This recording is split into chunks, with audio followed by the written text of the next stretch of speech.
Maharashtra superfast news चॅनलमध्ये आपले सहर्ष स्वागत आहे। का सत्याची धार लेखणीची महाराष्ट्रातील ताज्या आणि वेगवान बातम्या पाहण्यासाठी आपल्या हक्काचे चॅनल शेअर करा, लाईक करा आणि सबस्क्राइब करा। धन्यवाद। म्हसळ्यात गोडाऊन वाहतुकीचा प्रश्न गंभीर, नागरिकांच्या आणि विद्यार्थ्यांच्या सुरक्षेचा मुद्दा ऐरणीवर। म्हसळा शहरात शाळा, मंदिरे आणि वस्तीच्या मध्यभागी महसूल विभागाचे धान्य गोडाऊन आहे। यामध्ये धान्य येत असते आणि तेवढेच ते तालुक्यात सर्वत्र वितरित होत असते। नगरपंचायत रस्ते अतिक्रमण व दिवसेंदिवस अरुंद झालेला हा मार्ग अडचणीचा ठरत आहे।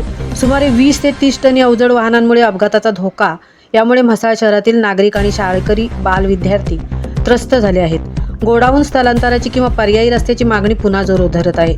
11 वर्षांपासून ही मागणी धुळखात पडली आहे। म्हसळा शहरातील शासकीय धान्य गोडाऊनकडे जाणारा रस्ता आता नागरिकांसाठी डोकेदुखी ठरत आहे।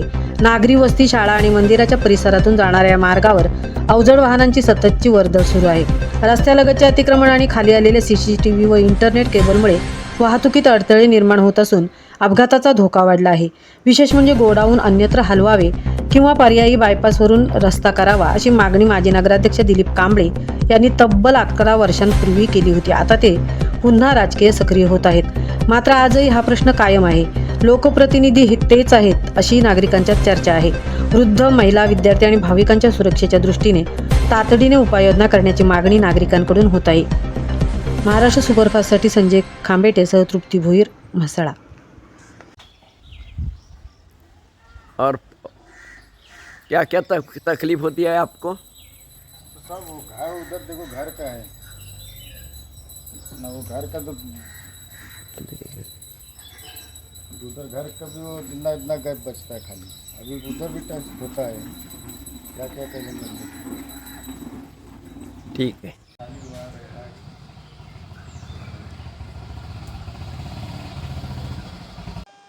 आता आपण गोडाऊन आणि कन्याशाळा परिसरात आहोत।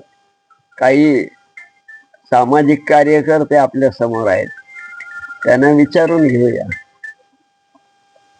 की काय म्हणणं आहे या रस्ता आणि तुमचं का पाल्यानं कसा त्रास होतो ते काय सांगाल?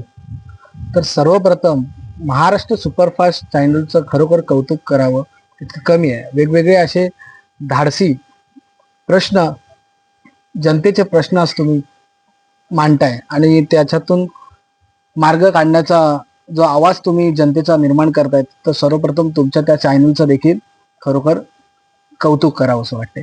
आज गोडाऊन जे काय, आज शहरीचे भौगोलिक परिस्थिती पाहता, आज नगरपंचायतच्या ऐरणीच्या रस्त्यावर जिल्हा परिषदची शाळा म्हसळा नंबर 1 ही शाळा मोठ्या संख्येने विद्यार्थी या शाळेमध्ये येत असतात। त्या शाळेमधून येत असताना पाल्यांची अवस्था, या मोठमोठ्या अवजड वाहनांनी येण्यासाठी कुठेतरी अपघात होऊ शकतो किंवा एक गाडी आल्यानंतर एक मोटरसायकल जाण्या इतपत पण रस्ता नसतो। चालायला देखील पालकांना दिसत अडथळे येत असतात। त्या मुलांना, लहान मुलांना शाळा सुटल्यानंतर, शाळा आल्यानंतर कुठेतरी या गाड्या अडथळे निर्माण करतायत। गेले अनेक वर्षापासून हा प्रश्न ऐरणीवर आहे। हा जे काय धान्य कोठार आहे तालुक्याचं, हे शहराच्या बाहेर जावं, जेणेकरून विजेच्या तारा आहेत, आज रस्त्यावरून येताना दवाखाने आहेत, दवाखान्यात, शाळेत येताना रिक्षा जाण्यासाठी सुद्धा या मोठमोठ्या गाड्या आल्यानंतर जागा नसते। आज तिथे वळण आहे, तिथे टर्न मारायला 2 ते 3 वेळा त्या चालकाला त्रास होत असतो। हा त्रास, नाहक त्रास नागरिक म्हणून गेले अनेक वर्ष आम्ही सहन करतो। अनधिकृत काही गोष्टी असतील त्या मध्ये आहेत, किंवा हे विजेचे पोल, विजेचे तार आहेत, हे तुटतात, त्यांना अनुदानाने ह्या नागरिकांना त्रास भोगावा लागतोय। गेले अनेक वर्षापासून हा प्रश्न ऐरणी होत असताना या गोडाऊनचा इथे असलेल्याचं स्थलांतर हे का थांबलंय, कोणाच्या आशीर्वादाने थांबलंय, हा प्रश्न स्थानिक लोकप्रतिनिधीला आम्ही विचारूचोय। या अनुषंगाने आमच्या पाल्याकडे आज ती शाळा अतिशय चांगली असून सुद्धा तिथे येण्याचे आमचे नागरिक म्हणून, एक पाल्य म्हणून भीतीचे वातावरण आमच्या मनामध्ये आज झालेलं आहे। तर तुम्ही आम्हाला या गोडाऊनचा कधी प्रश्न सोडवणार, असा आम्ही सर्वसामान्य जनता म्हणून आम्ही तुम्हाला प्रश्न विचारतो।